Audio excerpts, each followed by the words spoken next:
ngayong araw po na ito ay nag-file kami ng TRO para pigilan ang pagpigil ng COMELEC sa pagproklama sa akin bilang panalong kandidato bilang Vice Mayor ng aming bayan sa Reyna Mercedes Isabela.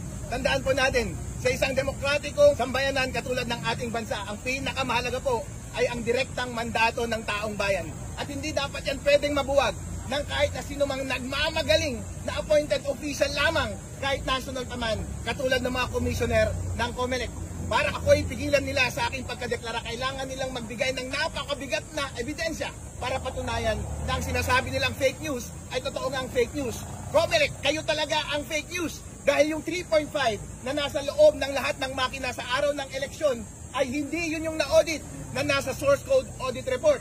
At kayo din ang fake news dahil yung mga pinapadala ninyong data mula sa automated counting machines ay dumadaan pala sa intermediary server. Pinapakailaman ninyo para posible para sa inyo na dayain ang resulta ng eleksyon. Yung sinasabi ninyong fake news na sinasabi ko na bawal i-connect ang automated counting machine sa internet, sinunod nyo naman. Paano naging fake news yun? Mas daig pa ninyo ang isang diktador dahil kayo na ang nagdidikta mismo ng kapalaran ng ating bansa, hindi man lang kayo nahalal ng direkta ng taong bayan. Ang nagrereklamo po ay buong taong bayan. Hindi mo kailangan ng napakagaling na tao para maintindihan ito. Ang audited source code ay 3.4, may sariling hash. Ang nakalagay doon sa makina ay version 3.5, may sariling hash. Ang tanong, magkapareho ba yung 3.4 at 3.5? Hindi po magkapareho. Posible ba na nagtanim ng daya doon sa 3.5? Posible. Malalaman ba natin yon? Hindi, dahil hindi yon yung na-audit. Ang tanging paraan lamang para ma-rectify ng COMELEC ang pagkakamaling ito ay i-open source nila yung 3.5 at tayo mismo ang makakita kung anong kalokohan ang ginawa nila doon sa software na yon. Maraming pagkukulang ang COMELEC sa kanilang pag-govern ng ating election process na ito.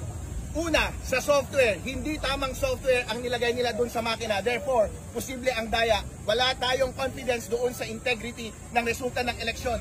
Pangalawa, doon sa transmission, hindi nila diniretso sa mga transparency server yung mga lumalabas na data mula sa automated counting machine. Pinapadaan muna nila sa data center 3, posibleng may ma-manipulate na data doon, posibleng manipulated na yung mga data na lumabas sa COMELEC server at sa mga transparency server. Kapag merong mga malalaking doubts pagdating sa software mismo at pagdating sa transmission, meron ba tayong confidence doon sa resulta ng eleksyon?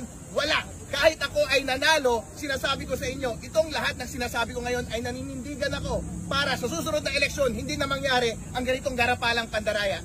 Ang prayer ko sa Supreme Court ay pigilan ang COMELEC sa pagpigil nila sa aking pagkaproklama bilang banalong Vice Mayor sa aming bayan ng Reyna Mercedes.